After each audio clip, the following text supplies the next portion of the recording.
রাত পোহালেই কিন্তু পবিত্র ঈদুল আজহা। এই ঈদুল আজহায় ঘরমুখী মানুষের চাপ বেড়েছে কিন্তু এই মানিকগঞ্জের পাটুরিয়া ঘাট প্রান্তে। এই গতকাল রাত থেকে কিন্তু এখন যে বেলা প্রায় 2টার মতো বাজে, এই সময় পর্যন্ত কিন্তু আমরা দেখতে পাচ্ছি যে গাড়ির প্রচণ্ড চাপ রয়েছে।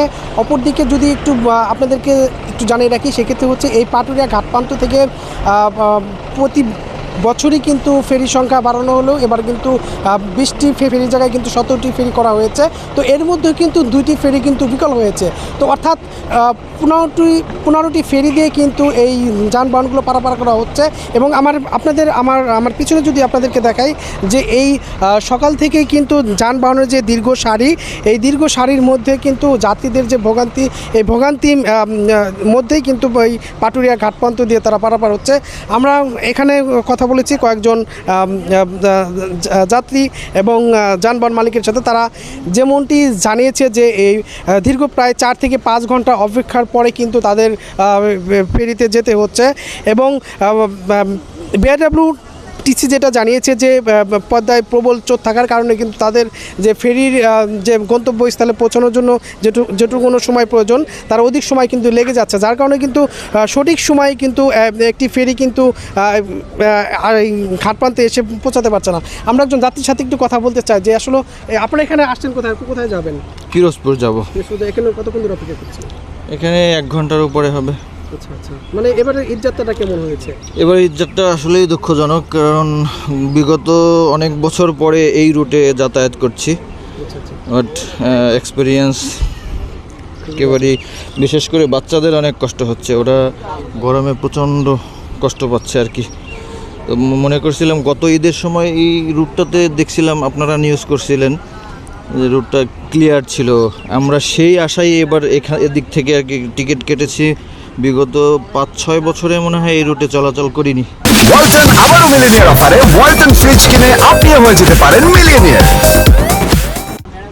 কিন্তু আজকে ভোগান্তির চরম পর্যায়ে আর কি। আপনাদের কোনো দাবি আছে কিনা এই রুটে আসলে কোনো পদ্মা সেতু বা অন্যান্য জাতির সাথে কথা বলছেন? না, নিশ্চয়ই দক্ষিণ পশ্চিমাঞ্চলের মানুষদের প্রাণের দাবি যে এখানেও একটা সেতুর ব্যবস্থা সরকার করবেন। এবং আমরা আসলে পদ্মা সেতু যেভাবে সকলে সম্মিলিত প্রচেষ্টায় হয়েছে, এখানেও সেভাবে উদ্যোগ নিলে অবশ্যই সফল হব আমরা ইনশাআল্লাহ। ধন্যবাদ। দর্শক, আমরা আসলে একজন ছাত্রীর সাথে কথা বলছিলাম, তিনি যেমনটি জানিয়েছেন যে গত বছর অর্থাৎ গত ঈদুল আজহা এবং ঈদুল ফিতরে কিন্তু এই পাটুরিয়া ঘাটপ্রান্তে কিন্তু একেবারেই যানজট মুক্ত ছিল। তো সেই লক্ষ্যেই কিন্তু এখানে এই এবারের ঈদুল আজহায় যে সমস্ত যান এখানে এসেছে, তারা কিন্তু এটি ভেবে এসেছে যে এই পাটুরিয়া প্রান্তে একেবারে যানজট মুক্তভাবে তারা কিন্তু অনায়াসে তাদের গন্তব্যস্থলে পৌঁছে যাবেন। আরেকটি বিষয় কিন্তু আপনারা অবশ্যই জানেন যে এই পাটুরিয়া দৌলতদিয়া প্রান্ত কিন্তু প্রায় 21টি জেলার যাতায়াতের প্রবেশদ্বার। তো এই 21টি জেলার যাত্রী এবং যানবাহন কিন্তু এই পাটুরিয়া ঘাটপ্রান্ত দিয়ে নিয়মিত চলাচল করে থাকে। তো একটি তথ্য যদি জানিয়ে রাখি আপনাদেরকে যে এই বিশেষ করে এই পাটুরিয়া ঘাট এলাকা থেকে প্রায় 15টি ফেরি কিন্তু বর্তমানে চলমান রয়েছে এবং 22টি লঞ্চ দিয়ে কিন্তু তারা এই পাটুরিয়া ঘাটপ্রান্তে যাত্রী পারাপার করছেন। অপর প্রান্তে আরিচা কাজিরহাট যে নৌরুটটি রয়েছে, সেই নৌরুটটিতে 5টি ফেরি এবং 13টি লঞ্চ দিয়ে কিন্তু যাত্রী এবং যানবাহন কিন্তু পারাপার করছে। তো আমরা একটু কথা বলার চেষ্টা করেছি এখানকার যারা বিআইডব্লিউটিসি কর্মকর্তা রয়েছে, তারা যেমনটি জানিয়েছে যে পদ্মার আসলে প্রবল স্রোত হওয়ার কারণে কিন্তু হঠাৎ যে এই পদ্মার স্রোত এবং বিপুল সংখ্যক গাড়ি এই হাইওয়েতে আসার কারণে কিন্তু তাদের কিছুটা বেগ পেতে হচ্ছে।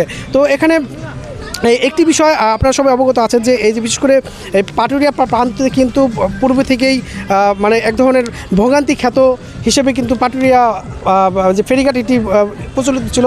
তো সেই লক্ষ্যে কিন্তু এবারের ঈদযাত্রাও সেই অর্থাৎ এই হঠাৎ করে কিন্তু পাটুরিয়া প্রান্তে যানজট হওয়ার কারণে কিন্তু যাত্রীরা চরম ভোগান্তি পাচ্ছে। তো এই ছিল মানিকগঞ্জের পাটুরিয়া থেকে শরীফুল ইসলাম, মোহনা টেলিভিশন, মানিকগঞ্জ।